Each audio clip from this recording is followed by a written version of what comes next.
دریم هغه سړی دی الله فرمایي پرېږدم یې نه، قطعا یې نه پرېږدم. نه د قیامت پر ورځ خبرې ورسره کوم، نه ورته ګورم، نه یې پرېږدم. دا کومه ګناه چې ده کړې ده دې څه ده د خلاصوم هم نه چې ونه څه زه به د سر ښه وکړم. هغه سړی دی چې په دکانداري کې په قسم شی خرڅوي، په قسم دا مې نو پر تا پیرزو دی. قصاب له چې ورسې نه به دی چې ته ودرېږي یاره قصاب دی څه سم بس جې هغه پر تا پیرزو دی دا ښه تور نه کوي هغه نو دا رقم 40 کسان ته نور هم وویل. او بیا زموږ خلک قسم درته اخلم، په قسم درته وایم صفا شی دی ورور زیر. او دا کله کله ورسې غوړی والا، برې والا، چاولو والا، وړو والا، دغه رقم بل کپړو والا ته یا زه خپل کور دغه شی وړم قسم ده که ګپه زما د خپل کور د پانه چې کور ته وړم تا ته نه درکوم دبه نو په کالم کور ته نه یې وړې په قسم یې دا شی خرڅ کړي کني نه خرڅېدی ستا په قسم یې باور وکړئ بیا دا شی خرڅ کړي. الله رسول فرمایي الله فرمایي نه پرېږدم دا سړی نه پرېږدم دې سره زما نه لګېږي، دې سره زما قطعا نه لګېږي. او موږ ته چې قسمونه اخلو د الله رسول فرمایي و منم قسم به واخلې دخل به ډکې خو ستا په درد به نه وخوري دا ستا روپۍ، دا غاخان، دا کچارۍ، دا جیلونه، دا کیسونه، دا به د جهان پر خرابۍ باندې مه کوه قسمونه مه اخله. الله ډېر عظیم نوم دی. او ته څنګه په قسم دا شی خرڅوې؟ زموږ دکانداران خو ډېر دو نمبرې کوي، چل کوي دی چې ویاره بس پیسې ماښام شمار کې ویاره نن بیا ښه شو سهار وختي به یې ټکان مګان نه یې سودی څه به کولی. اوس د خلکو دا خیال چې یار ماشاءالله ښه تهجد به یې کړی سهار لمونځ په جومات کړی نو دی اوس بیا راغلی دی نو دیغ دی نو یې سودیس لګوي هغه یې به دې لګولی دی چې خدای یې ګراک راله راوله او چا یې لیکلي والله خیر الرازقین جنرل سټور څه پکې هلته دغه سټرې ټاون کې ورځ تېرېدلم حضرت عمر فاروق رضی الله تعالی عنہ پراپرټي حضرت عمر فاروق رضی الله څه کوي خو چې د ابو جهل نمبر باندې کښېږدي الله در باندې لږ ابو جهل پراپرټي پر کښېږدي حضرت عمر فاروق د دروغو سره مخامخ ولو درواغ یې خوښول درواغ خوند ورکوئ او ته به بغیر د درواغو بغیر د قسمو بغیر د چله بغیر د دوکې قسم د که یو فوټ رانیسي یې خرڅ کړي فضایل اعمال باندې سره خطاباز دکان کې پراپرټي قراشي په مرته پروت خطاباز یو شورم والا یو پراپرټي والا دا چې د جهان څونه دروغ زنان دي څونه دوکبازان دي که څوم ستا خپل څه کوي بس ما یاران ستا پراپرټي والا هم لرم شورمان والا هم لرم په دې کې به نو اوس د مجبورۍ به نو اوس یو دانه چې وباسو په لږ کسان کې به یو وباسو په سلو کې نه ایوب هم به دې وباسو سبا ما جنجال جوړ کوي په چمن کې یو سړی و هر چا ته به ولي یو ته ډېر راباندې ګران یې یو بل سړی ابل نو مالو تاله چې به درنې ولي یو ته ډېر راباندې ګران یې یو ابل دا به نو په دې کې وکړو یو سړی چې وباسه هغه موږ په یارانو کې اوس بیا جنجال جوړی کړي هغه به مو واچو څونه دوکبازان څونه دو نمبري څونه چلو دوکه چې پراپرټي والا کوي او شورم والا کوي د دې بیا زیات دا نسته تا ته وایي په تا خبر سو پراپرټي والا چې دا دی 50 لک روپۍ لري کور یې خرڅ کړی دی لرای ښه یې په خیر یې د چانس یو ځای لرم و څه وایي په تاوان دې در شریک څونه ښه سړی په تاوان دې در شریک ته هم ګټې استا مه کوه سړی یا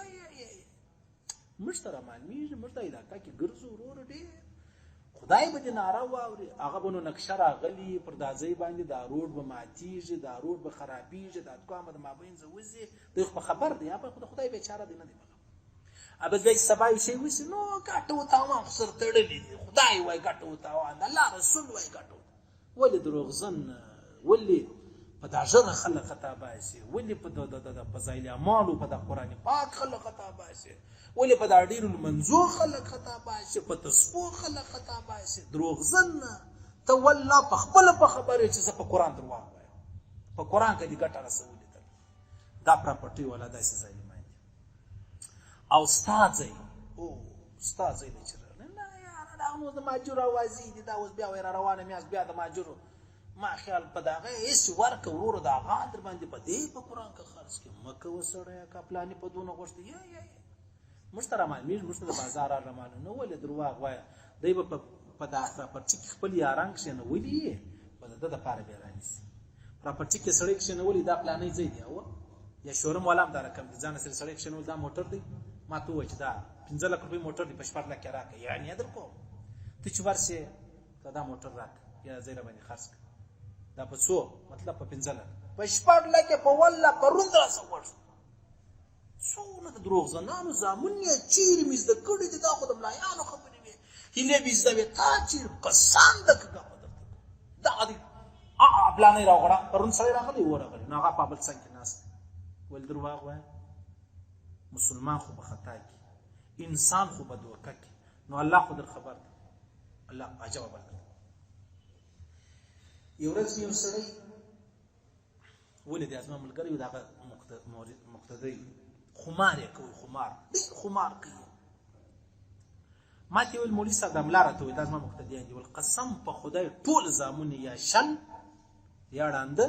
یا پر مځکه څکېږي کوي خمار یو سړي راته ویل مولوي صاحب لور یې په خمار کې بایلوله لور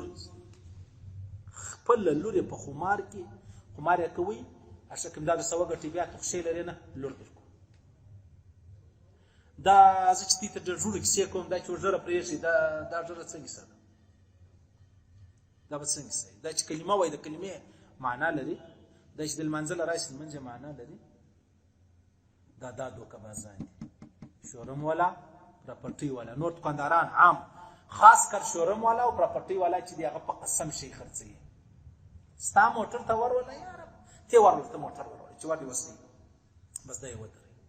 اوس د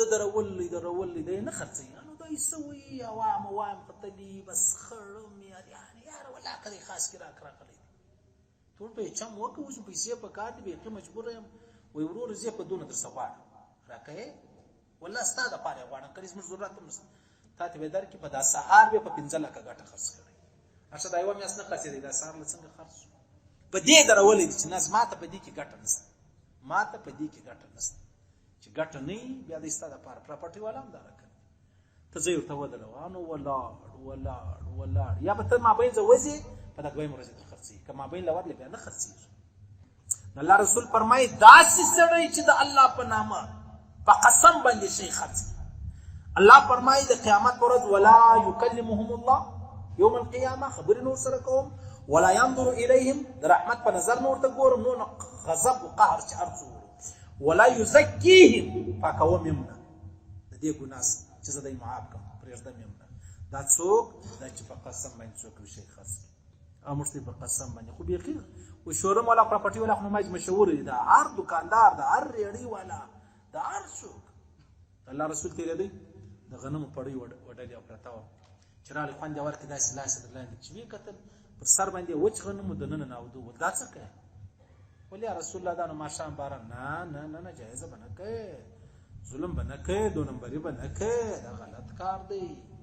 ولې خلکو ته توکي ورکه صحیح سلو ورشه چې په دې کې دا عیب دی دا صفاتونه دي زموږ پیغه په کاله خرڅوم ولا کوي چې عیبونه ورته بیان نو ځکه زموږ کورونه خراب هم دي ځکه 4 سړی 400 روپۍ وګټي هغه رقم ذلیل هغه رقم خواري هغه رقم تباہي هغه رقم هغه وجه دا حلال روپۍ نسته حلال ګولن نسته حلال رزق نسته حلال زما اوستا پر بدن د کپړو چې کوم کپړه د داله حلال نه حرام وي انا وسکر د الله رسول الله صلی الله علیه و رسول الله ما ته د عمل راوشه چې زما دعا قبلېږي ول حلال ګوله خرسته دعا به ګرځو مر قبلېږي یو بزرګ ټول عمر بیا چې دعا وکړه مستجاب الدعوات چې دعا به وکړه الله قبل ولا به بچاو دې چې زیرو مو په عذاب چې دا وس وا شراو کې بیا مز مشکور را خراب کینو کرا بیا ورس ډوډۍ چې ورته وکړه ډوډۍ چې وکړه نو بل ورځ بیا داسې ترتیب رالی چې دغه بزرګ د دعا څخه خلک بیرېدل په دعا څخه بچا ورته ما بیرې څه خلاص اول څنګه هغه بزرګ دی ټول نه مکه ولیا دا بل زما من مکړو حرام شین په وخړل بس د خیر سره هغه د شل مره دوی وکړ وای بیا نه قبلېدل نسل لري حرام لاړو زموږ په نسو کې حرام دي سل زره واره خدای ته وژاړو خدای زموږ ته واوري کې قبول کړي انو دوکه بازاري چل بازاري دا ټول خبر راکستاو الله دې زموږ نه پردا وکړي الله دې عفارت وکړي الله دې بدمرغي وساتي الله دې بدقسمتي وساتي الله دې من شر من ذکي الله دې موږ انسانان الله دې موږ مسلمانان کې، الله دې موږ ایمان والا کې، په موږ کې دا زموږ وروڼه، زموږ خویندې، بچیان، قریبان، عاجزان، ټول همسایګان چې دا ګناه په هر چا کې الله دې دا غوسه وباسي، خاص کر له ما او تاسو. الله رب العزت نو ویل اورېدل قبول منظور وګرځي. الله دې د مرګ حال دا تور نصیب کړي چې مرو دا وایي لا اله الا الله.